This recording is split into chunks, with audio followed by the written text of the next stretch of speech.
পশ্চিমবঙ্গের যে ১৪২টি আসনের দ্বিতীয় দফায় ভোট হবে তার মধ্যে অত্যন্ত গুরুত্বপূর্ণ হলো মতুয়া ভোট। কারণ বনগা, বাগদা, গাইঘাটা থেকে শুরু করে নদিয়ার একটা বিস্তীর্ণ অঞ্চল যেখানে মতুয়া ভোটারের সংখ্যা বেশি। এবং এই মতুয়া ভোটার নিয়ে শান্তনু বলছিলেন, শান্তনু ঠাকুর, আমরা আলোচনা করছিলাম, শান্তনু ঠাকুর বলছিলেন যে ২০২৪ বা ২০২১-এ যা ফল হয়েছে এবারেও কিন্তু ফল সেরকম হবে, অর্থাৎ মতুয়া ভোট বিজেপির পাশ থেকে সরবে না। কি হতে চলেছে মতুয়া ফিল্ডে নীলাদ্রিদা?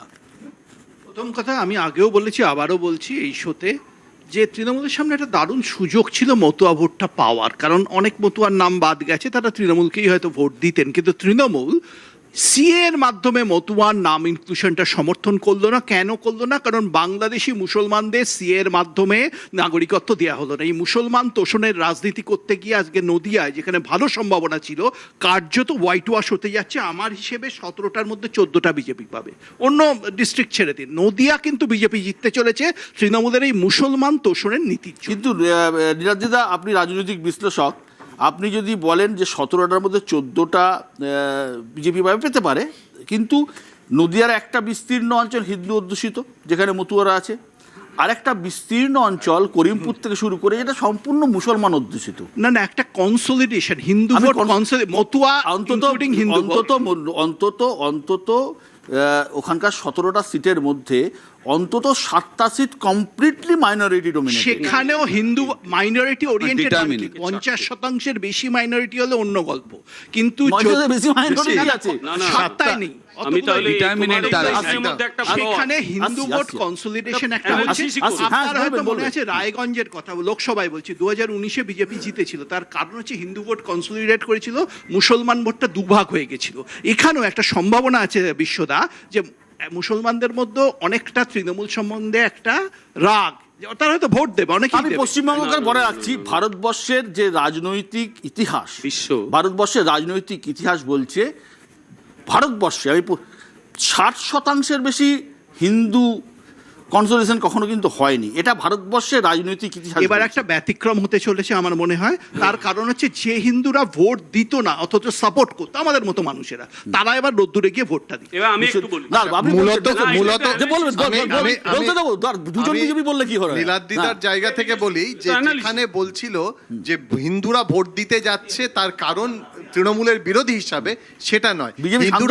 হিন্দুরা ভোট দিতে যাচ্ছে তাদের ভোটাধিকার থাকবে কিনা তাই।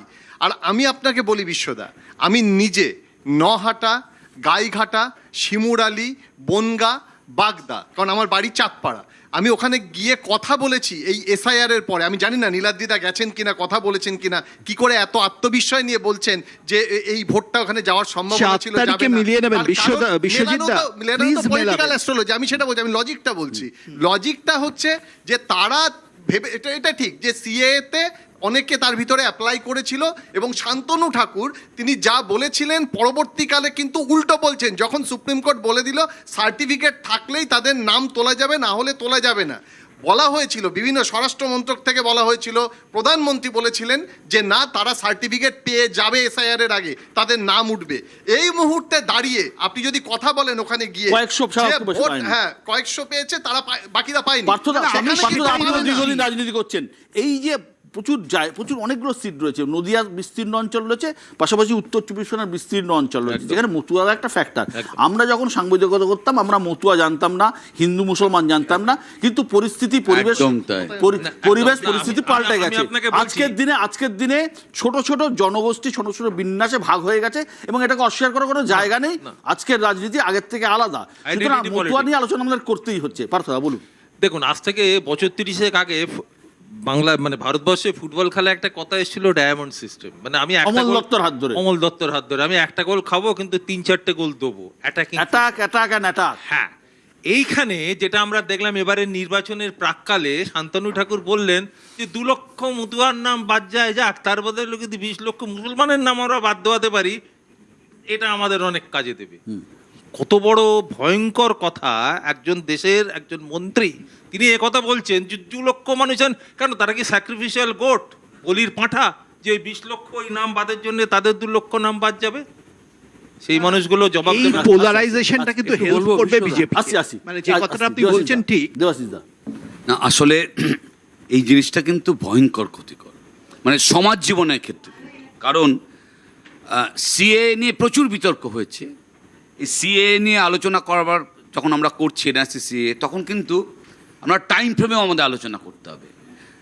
রাজ্যের বর্তমান মাননীয় মুখ্যমন্ত্রী সাংসদ হিসেবে সংসদে কি কথা বলেছিলেন একই ইস্যুতে, আজকে সে কথাগুলো পাল্টে যাচ্ছে। আবার বিজেপির রাজ্যের রাজনীতি, দেশের রাজনীতি, ভোটে কতটা সেক্ষেত্রেও effect কিন্তু হবে? ফারাক আছে। ভোটে কতটা এফেক্ট? দেখো, একটা কথা হচ্ছে ক্ষতবিক্ষত হয়েছে, কোনো রকম রাজনীতির জায়গা থেকে বলছি না, ওই সমাজ ক্ষতবিক্ষত হয়েছে।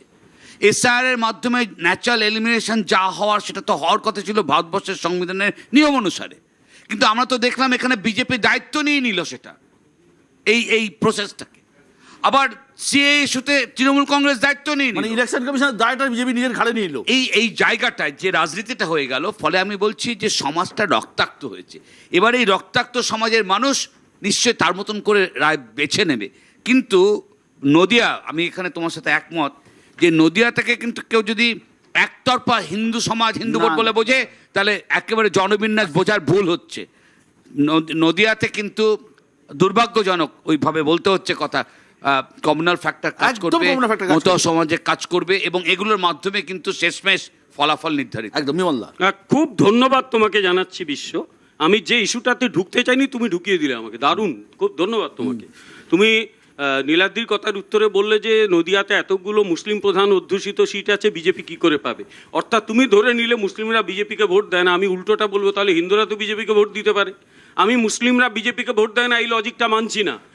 বিজেপি তো বলেছে। আমি শেষ করি, কিন্তু সবকা সাথ সবকা বিকাশ আমরা মানি, কিন্তু তোমার লজিক ধরেই বলছি যে হিন্দুরা যদি বিজেপিকে ভোট দেয় এবং এবারে হিন্দুদের ভোটের হার যা বেড়েছে, তাহলে 4 তারিখেই দেখে নেবে এই মমতা ব্যানার্জিকে হিন্দুরা কি করবে, হিন্দুদেরও যা ক্ষতি করে দিয়েছে। এবার আসল কথায় আসি, মতুয়াদের ইস্যুটা গুরুত্বপূর্ণ এই কারণে, কারণ মতুয়ারা নাগরিকত্ব চেয়েছিলেন এবং সেই নাগরিকত্ব দেওয়া উচিত। ওটা মমতা ব্যানার্জি এবং মুকুল রায় নিজে গিয়ে ধর্মতলার একটা সভায় বলে এসেছিলেন। সিপিএম এর নেতা বিমান বসু সম্ভবত ছিলেন, কারণ ওই সভাটা আমি সেদিন নিজে দেখেছিলাম, নিজের চোখে তখন সভাগুলো দেখতাম।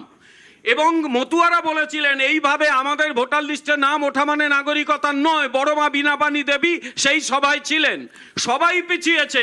বিজেপি বলেছে হ্যাঁ আপনাদের আমরা নাগরিকত্ব দেব, নাগরিকত্ব দিয়েছে এবং যারা যারা এই নাগরিকত্ব চেয়েছেন তারা প্রত্যেকে নাগরিকত্ব পেয়েছেন।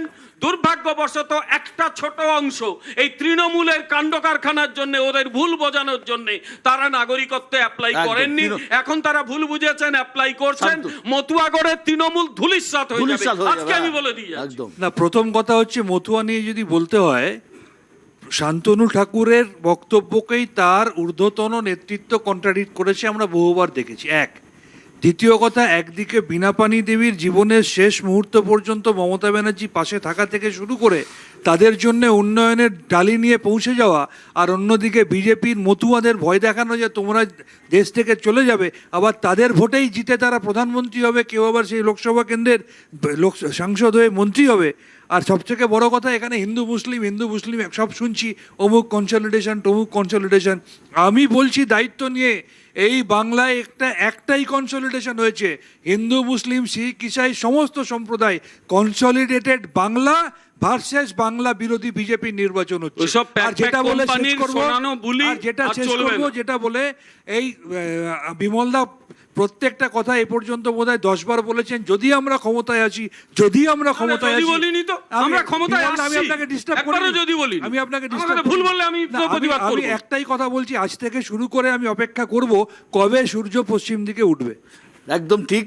কিন্তু একটা বিষয় না বললেই নয়, পশ্চিমবঙ্গের একটা সময় বলা হতো ইউপি যার দিল্লি তার, কিন্তু পশ্চিমবঙ্গের ক্ষেত্রে এটা নিশ্চিতভাবে বলে দেওয়া যায় প্রেসিডেন্সি রিজিয়ন। অর্থাৎ আমরা যদি উত্তর 24 পরগনা 33টা সিট, দক্ষিণ 24 পরগনা, যেটা আমরা আলোচনা করতে পারলাম না, দক্ষিণ 24 পরগনা 31টা সিট, হাওড়া 16টা সিট, হুগলি 16টা সিট এবং পূর্ব মেদিনীপুর 16টা সিট। এই সিটগুলো কিন্তু অত্যন্ত ভাইটাল। এই সিটে যদি কোনোভাবে, যেটা সবুজের দুর্গ বলা হয় এখনো পর্যন্ত হয়ে এসেছে, যদি এই জেলাগুলোতে বিজেপি দাঁত ফোটাতে না পারে তাহলে কিন্তু বাংলা জয়ের স্বপ্ন এবারও অধরা থেকে যাবে। একদম 4 তারিখ আপনি আমার সাথে আসবেন, আমরা